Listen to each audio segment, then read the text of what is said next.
I was sitting at the kitchen table with a busted carburetor cracked open in front of me, grease on my hands, a Miller Lite sweating on the counter, and Thursday night football murmuring low from the living room. That's when my wife walked in. She stood there in her stupid fuzzy socks, clutching her phone like it was a weapon. I looked up and right away knew something was off. She had that look. Not guilty exactly, more like nervous excitement. Like she had rehearsed something in her head 100 times and was finally about to let it out. "Can we talk?" she asked. I wiped my hands on an old rag. "Sure." She sat across from me, legs crossed, foot tapping. "Okay, so at book club we were talking about how some couples hit a plateau, right? Emotionally, physically, everything just gets stale." I waited. No blinking. Just nodded once. And one of the girls, Monica, she mentioned this idea she saw on TikTok. Something about a clarity night. Her voice got quicker. "It's not cheating, not really. It's more like a controlled reset. Just one night with someone from your past. For closure. For clarity. To reignite your own emotional compass." She exhaled like she'd just finished a sales pitch. "Quick note. Before we go deeper, where are you watching from today?" "So let me get this straight," I said, leaning back. "You want to sleep with someone else? For the health of our marriage?" She blinked hard, like I didn't get it. "It's about emotional balance. Not sex. I mean, yes, sex, but with purpose." "Who?" She hesitated. Ryan. Ryan. Her high school flame. The one who cheated on her junior year and broke her heart at prom. That Ryan. I leaned in.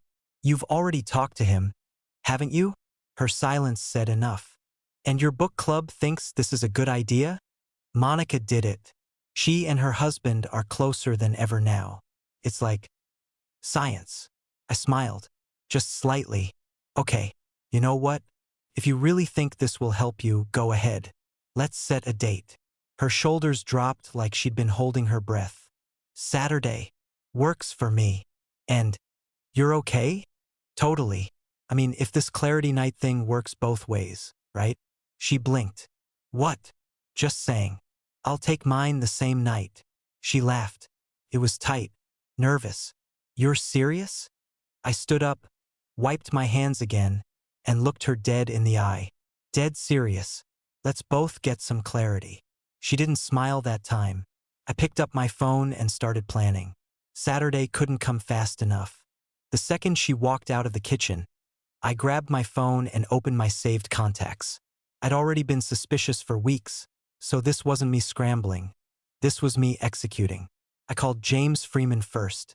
Business attorney based in Austin. I'd met him for lunch 2 months back after things between me and Lauren started to feel off. That was when she stopped touching me, started staying out later with her book club, and got weirdly defensive over her phone.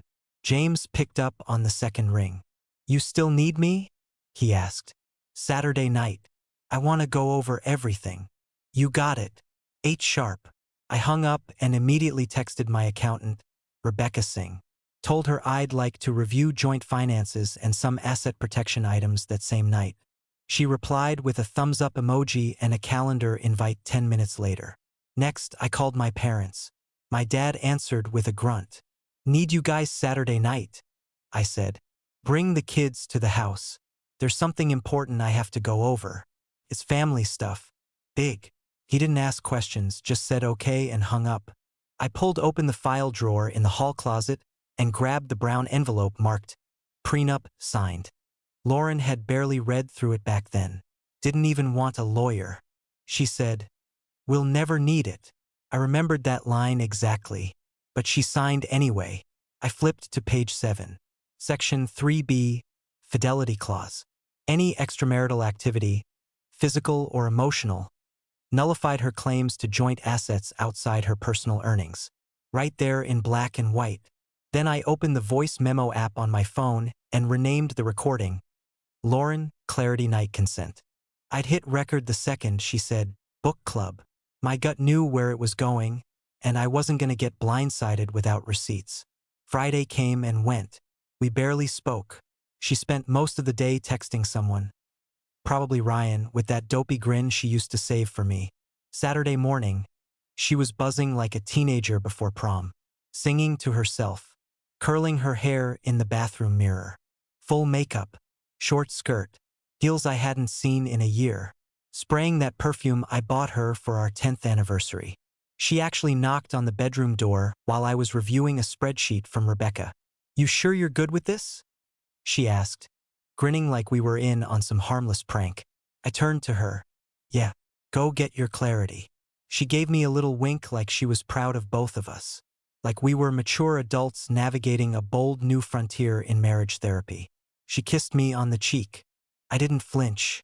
Her heels clicked down the stairs. A few seconds later, the front door opened, then shut. I locked it behind her. Then I sat down at the kitchen table and texted everyone their time slots for that evening.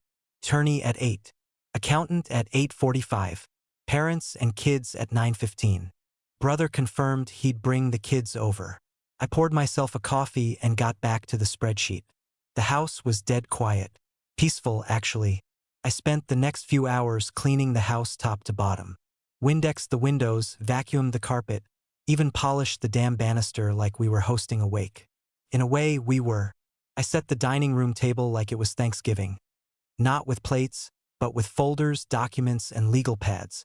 Everything laid out in neat stacks. By 8:20, I was in a button-up shirt, sleeves rolled, sitting at the head of the table with a cold bottle of water. I didn't want anything strong. I wanted to be clear-headed.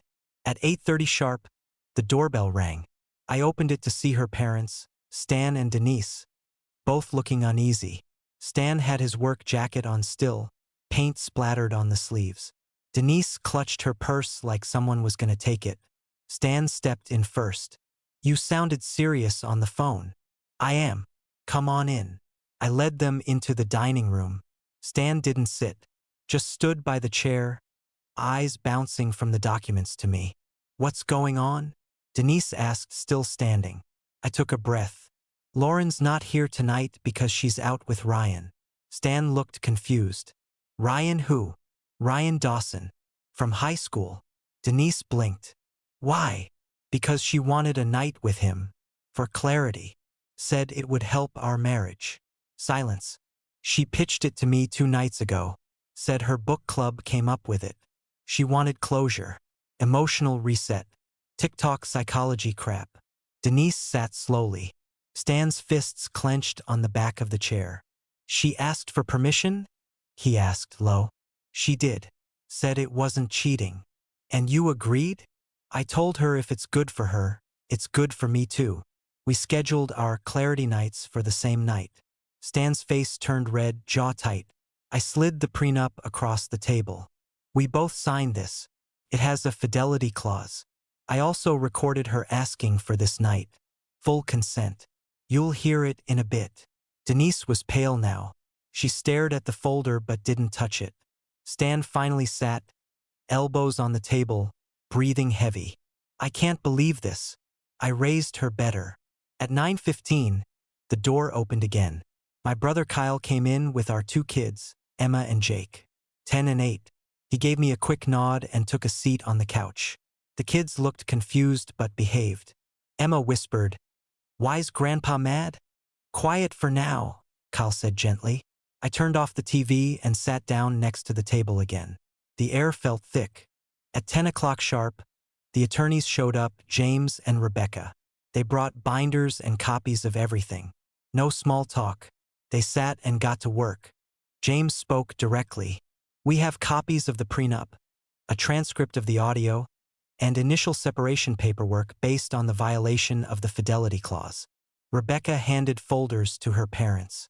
"There's a proposed custody arrangement. Primary goes to him. Supervised visitation for her. This protects the kids during transition." Denise looked like she wanted to cry. Stan looked like he wanted to throw something. James played the audio on low volume. Lauren's voice came through clear. "Just one night. For clarity. It's not cheating, it's healing." When it stopped, no one spoke for a while. Stan muttered, "Unbelievable." The room was dead silent. You could hear the grandfather clock ticking from the hallway. Emma and Jake sat on the floor, coloring in silence. They didn't know everything, but they knew this wasn't a normal night. I checked the time, 10:43. Lauren was still gone, probably still laughing over drinks with Ryan, thinking she was saving our marriage with a night of sex and nostalgia. I looked around at everyone. Her parents, our kids, the lawyers, my brother. Nobody said it out loud, but we were all waiting for the same thing. We were waiting for the real show to start. At exactly 11:15, the front door swung open. She came in humming, keys jingling in her hand like she'd just conquered the world. Hair windblown, cheeks flushed, big smile on her face. She kicked off her heels by the mat, dropped her purse on the bench, and walked 2 steps into the living room before she finally saw us. The hum cut off mid-note. She froze, 6 faces staring back at her, me, her parents, our 2 kids, Kyle, and 2 attorneys with papers spread across the table. Even the air seemed to stop moving. Her smile vanished. What is this? I stood up slowly. Just like you said, complete honesty. She blinked at me, then at her dad, then at the kids. Why are they here? I motioned to the lawyers. Let me introduce James Freeman and Rebecca Singh. They're here to help guide us through this transition. Her mouth opened, but nothing came out. Lauren, I said, calm and steady. Tonight wasn't a blip. It was a choice. One you planned, discussed, and went through with. You don't get to walk back in here like nothing changed. She stepped forward, voice rising. It was one night. That's it. One night. For us. It was supposed to bring us back together. Jake stood up, confused. What does that mean? Emma reached for my hand. I squeezed it. Denise had her hands over her mouth. Stan was stone-faced. I told you it wasn't about cheating, Lauren said, shaking now. It was about clarity, about getting rid of old feelings so I could move forward. I nodded. And I got my clarity too. You walked out of this marriage the second you handed yourself over to someone else. There's no resetting that. She looked around like she was dreaming and couldn't wake up. You ambushed me. You called my parents. They had a right to know. They've supported this family just like I have. You invited Ryan into our marriage. Now everyone knows exactly what that costs. She stepped toward me. We can talk about this tomorrow. Privately. The kids shouldn't be. You brought the kids into it the second you risked blowing up their home for some closure fantasy. I cut in. You don't get to act shocked now. Her lip quivered. Please can we step outside? Just you and me. James stood up, calm and professional. Mrs. Harmon, we're not forcing anything tonight. This is the beginning of a formal process. You're entitled to representation. You can review the documents with your own counsel. She turned to her mom, voice cracking. Mom, say something. Denise looked down. She couldn't meet her daughter's eyes. Stan finally spoke. I'm embarrassed. I don't even know who you are right now. Lauren swayed like he'd slapped her. Emma spoke up, her voice tiny. Mom, did you cheat? Lauren spun toward her, panicked. No, baby. It wasn't cheating. It was for our family. Jake cut in. So you did do something. Lauren knelt in front of them. I love you both. This was never about hurting anyone. I didn't think. No, I said firmly. You did think. You thought it through, planned it, got dressed up, and followed through. Now you're living in the result. She stood up fast and looked back at me. You're really ending this? Over one night. I didn't move. You wanted clarity. So did I. Her eyes darted around, desperate. We've been together 15 years. And the marriage ended the second you tried to fix it with someone else's hands. Tears finally started falling, silent and steady. She stood there, makeup smudging, breathing hard. You're done? She asked. I nodded once. I'm done. She looked at the kids one last time. Emma hid behind Kyle's arm. Jake just stared. Lauren turned toward the front door, wobbling as she reached for her heels. She didn't put them on, just carried them barefoot out the door. It closed behind her with a soft click. No one moved for a long minute. James started packing up the paperwork. Rebecca quietly asked if she should email everything over again for review. I said yes.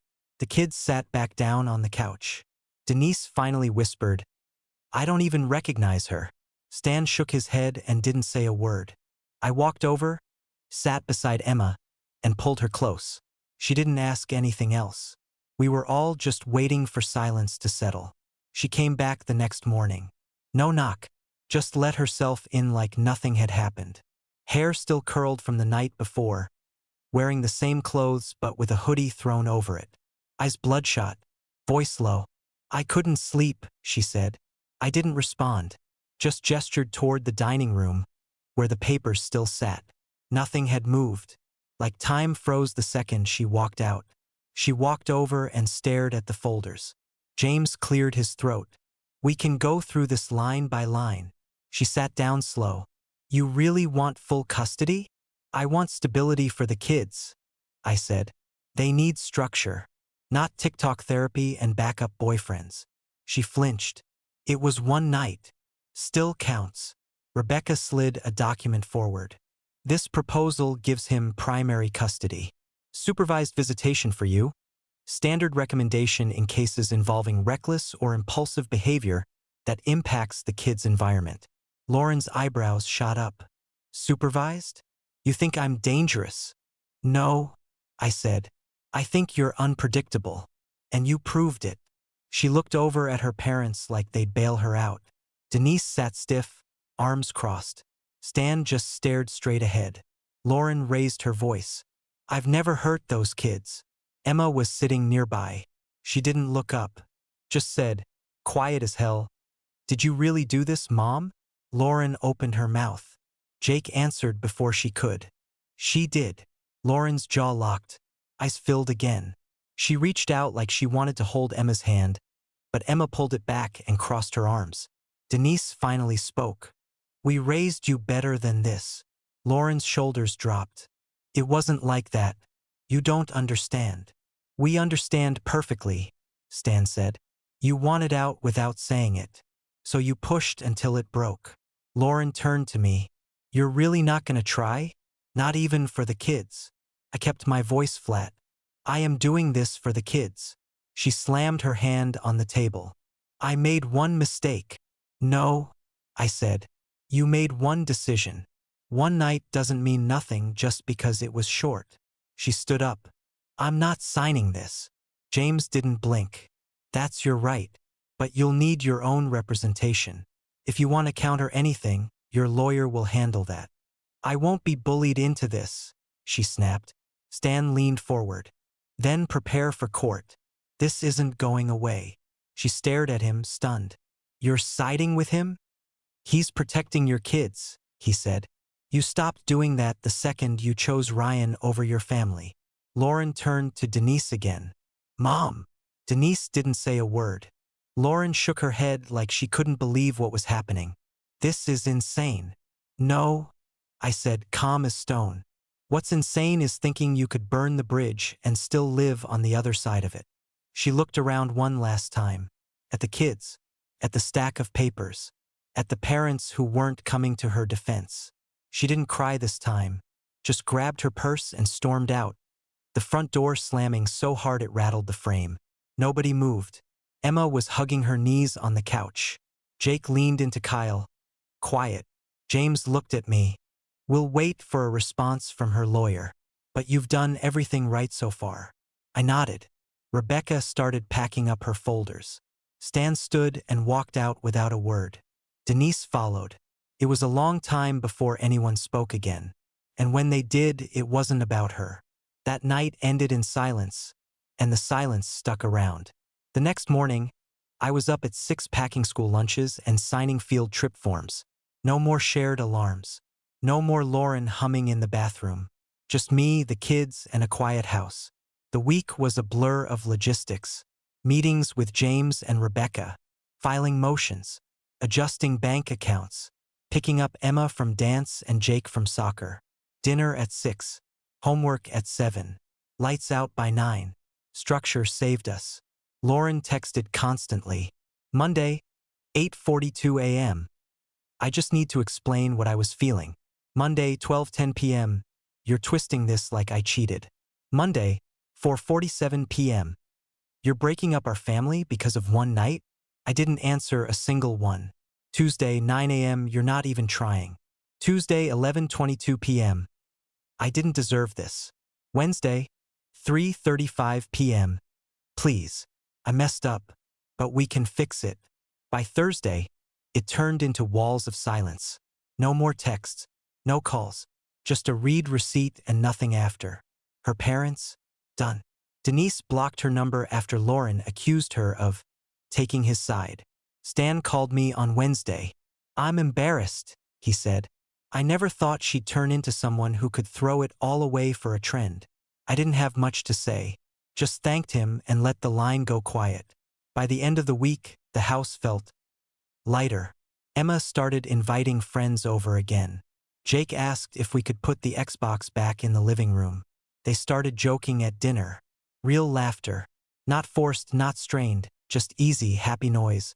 One night, Emma sat beside me on the couch with her math book and said, I like it better like this.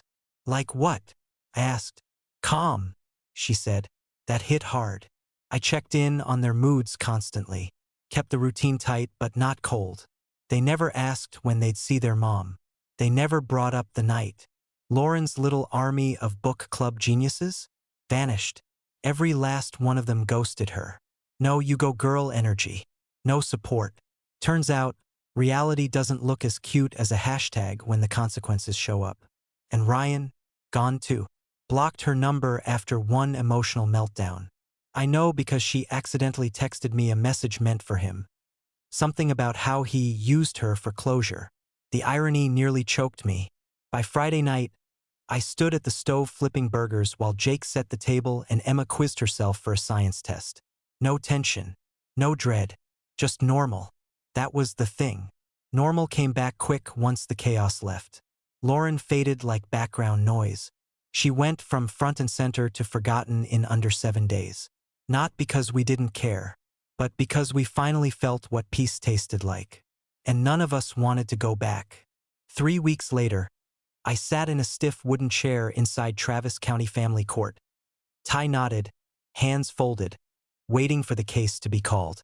James sat beside me, calm as ever. Flipping through our binder like this was just another Tuesday. Then she walked in. Lauren looked nothing like the woman who'd floated through that front door humming after her clarity night. Her hair was flat, eyes puffy, skin dull. She wore a blazer that didn't fit and heels that looked borrowed. No makeup, no confidence, just tired. She didn't look at me, not once. Her lawyer, some junior guy in an ill-fitting suit, shuffled in behind her, already sweating. He looked like he wanted this over before it even started. When our case was called, we stood. She hesitated a second before rising. The judge, female, late 50s, no-nonsense energy, had already read the file. You could tell. Her eyes locked on Lauren's attorney like he was wasting her time just by breathing. He tried, though.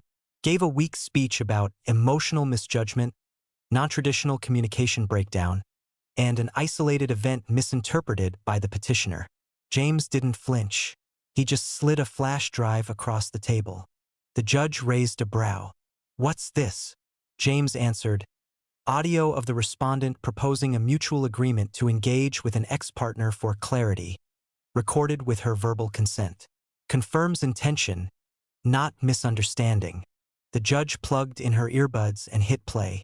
Everyone sat silent for 2 full minutes while Lauren's voice filled her ears.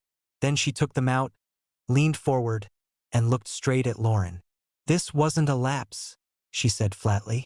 This was premeditated betrayal. Lauren's shoulders collapsed. From that point on, it wasn't a hearing, it was a formality. Custody? Granted fully to me. House? Mine. Alimony? Minimal and only temporary. Visitation? Supervised. Timeline? Immediate. The judge signed the decree without blinking. Lauren stared down at the table, shaking slightly, her fingers clenching the edge of her chair like it might stop her from sinking. Court adjourned. I stood up, straightened my jacket, and gathered the paperwork. James clapped me once on the back and said, "You did good." As I turned to leave, Lauren stepped into my path. "I didn't think it would end like this," she whispered. I looked her dead in the eye. "You chose to burn the house down." She opened her mouth like she was going to beg again. I took one step forward. "Now you don't get to live in it." She stepped back. I walked past her without another word. No hesitation, no anger, just done. Outside the courthouse, the sun was bright, and the sky was clean and blue. First time I noticed either in a while. I held that finalized decree in my hand like a key. Not to freedom, not to revenge, to peace. And I never looked back.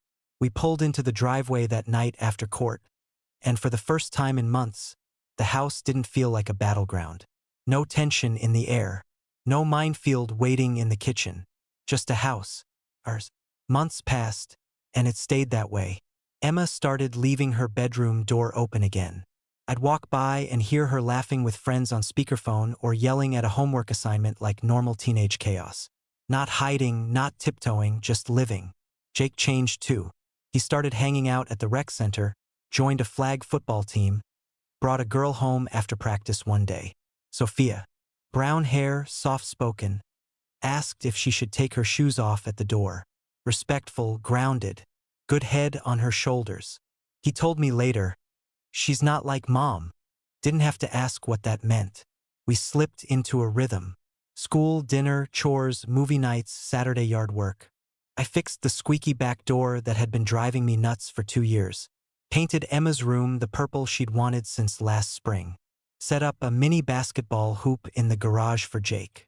Nothing fancy, just solid. Her name came up less and less. The kids didn't ask when she was coming by. Didn't beg to call her. After a while, they stopped saying Mom's house and just said, the apartment.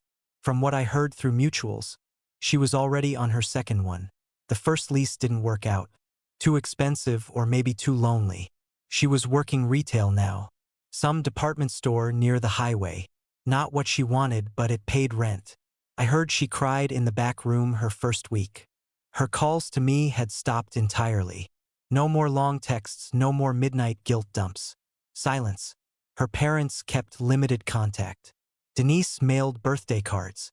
Stan dropped off a toolbox Jake had left in their garage. Neither stayed long. No updates, no guilt trips, just basic civility. And honestly, that was enough. I focused on the house, on work, on the small stuff, not because it distracted me, but because it built something. Something steady. Something hers couldn't break anymore. One night, I was grilling chicken on the back patio, and Jake came outside, leaned on the railing, and watched the sun dip behind the trees. He said, "You're happier now." I didn't say anything at first, just flipped the chicken. But he was right. I was happier, not because she was gone, but because the chaos was. The noise, the lies, the tension, the weird, hollow loneliness that happens even when someone's still physically there. That was gone now, and what was left was real. The divorce didn't ruin us. It fixed what she wouldn't. It was a Wednesday night. Emma was finishing her science worksheet. Jake was building something with Legos on the living room floor, and I was stirring spaghetti sauce on the stove when the doorbell rang. I wiped my hands on a towel and opened it. There she was. No makeup, eyes red, hair pulled back in a lazy bun. She looked like she hadn't slept in days. She didn't say hi, just stared at me for a second like she didn't recognize the man in front of her anymore. Her voice cracked. "I've learned so much. About myself. About everything." I said nothing. "I made a mistake. I know that now. I thought I needed something. But it wasn't real. This, our family, was real." She took a step forward. "I want it back. I didn't move. That family doesn't exist anymore. You killed it." She flinched hard. "It was one night. And that's all it took," I said. "One night. One choice. That's all it takes to wreck what you don't value until it's already gone." She looked past me through the front window into the kitchen. Jake was laughing at something Emma said. She rolled her eyes and shoved his notebook across the table. He threw a pretzel at her. "They were fine. They were whole." "They look happy," Lauren whispered. "They are," I said. Why would I bring back the one thing that hurt them most? Her eyes filled, but I didn't care. She nodded, slow. So that's it. That was it months ago. You just didn't want to believe it. She backed up a step, wrapped her arms around herself, then turned and walked down the steps. The porch light caught the tear on her cheek as she looked back one more time. But I didn't say anything else. Just closed the door. The lock stayed changed. I went back into the kitchen and sat down beside Emma. Helped her fix the last equation. Jake held up his Lego spaceship like it was a trophy. Emma looked at me and asked, "Are you happy now?" I didn't even have to think. "I'm peaceful," I said, "and that's better." Would you have let her back in? Or was he right to shut the door for good? Drop your answer in the comments. And if you felt this one, hit like and subscribe for more.